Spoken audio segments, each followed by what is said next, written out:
Hello everybody and welcome to Edshed. Today we are taking a look at the Dagger Greatsword build for Warrior class, and this is ranked as one of the best PvP builds out there, so we're going to take a look at it and see what it's like in a game or two of PvP. So I'll start by talking us through the actual loadout, which you should be able to see on my screen currently.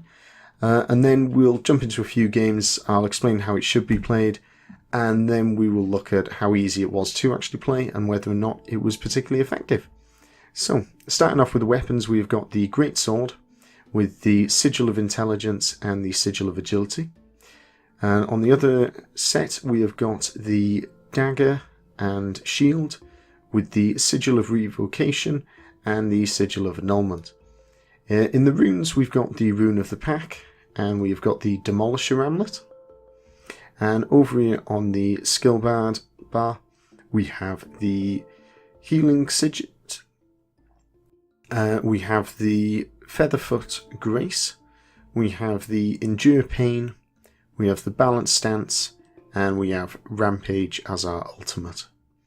Looking at the specializations, you can see them down here, and you can see how we've got them set up. We've got Defense, Discipline, and Spellbreaker.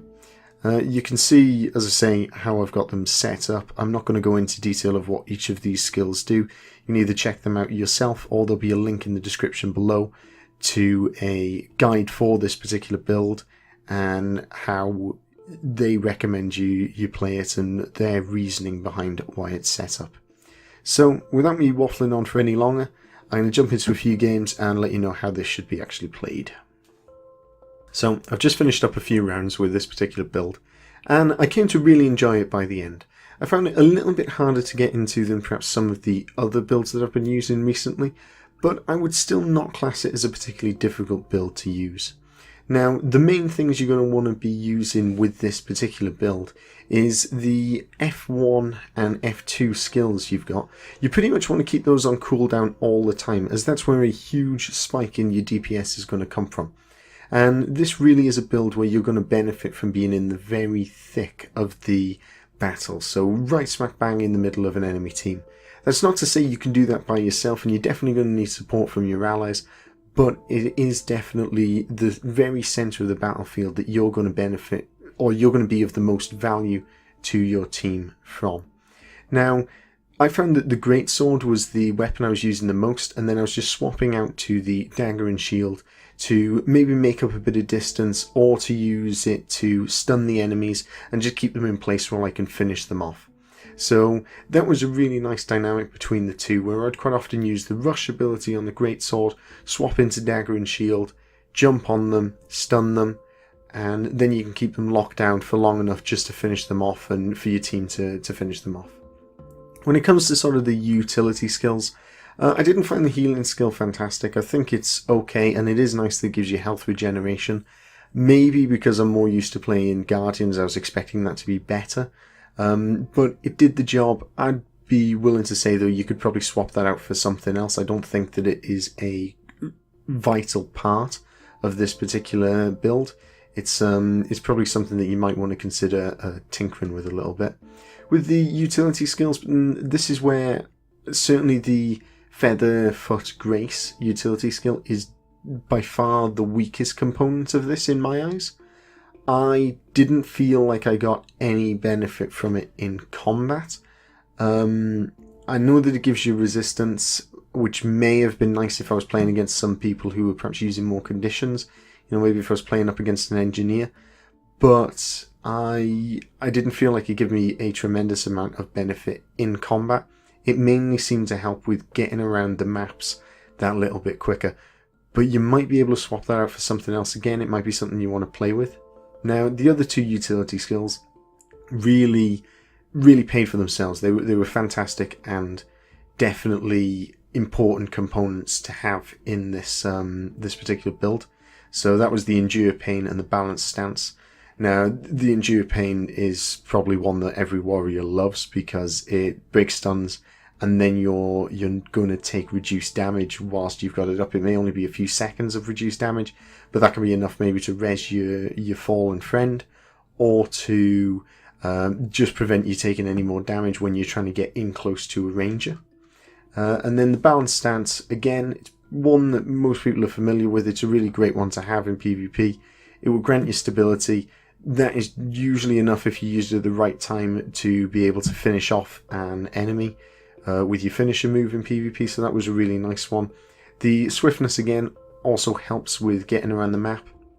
So, really balanced stance, it kind of takes away some of the value I found with the Featherfoot Grace. Maybe you'll play it slightly different, maybe there's other people and I've missed a finer point of this build, but I'm going to go out there and say that I found very little, if any, use from that Featherfoot Grace. And then your elite skill, Rampage. It's a great elite skill, you can do a lot of damage with it. The one thing that it took me a while to get used to again with was the amount of time that it takes to transform into your Rampage state, which can leave you quite vulnerable to, say, sort of elementalists and necromancers just absolutely nuking you and sometimes even putting you down before you can fully complete the transformation. So, to sort of summarize and round up this, I would say that this is a slightly more complicated build to use. It's still not super complicated or, you know, got really complex rotations to it. It's kind of middle ground. You played a bit of PvP before and you're comfortable with how warriors work. So maybe not one for the beginners, but certainly one if you've played a bit of PvP and you're starting to quite get into it. It's definitely one to start using. And in terms of effectiveness, again, once you have got a bit better or more comfortable using this, I think it is super effective. I think it really is a very, very good build. It's still not sort of overpowered or anything like that, but it's something that I could see you using in more or less any situation and providing a lot of flexibility to your team by using this. My one criticism of it is I think that survivability or getting out of really bad situations isn't great. 1v1s or even 2v1s, you'll be okay. You'll be able to escape a 2v1 and you'll definitely be able to take people on 1v1. But I think that the moment I found myself surrounded by 3 people, I had absolutely no way of escaping, and they just locked me in place, and that was it. I was shut down and dead in the water. So that's my only one criticism of it. If you find yourself isolated, it's a terrible position to be in. But so long as you stick with your teammates, which is a pretty good rule for PvP anyway, it's a fantastic build to be using. So hopefully I will see you soon on the fields of battle in Guild Wars. And please like and subscribe, comment, let me know if there's any other things that you would like to see in these build videos. I really do like hearing from you, and I'm really appreciative when you do subscribe. So hopefully I will see you again soon.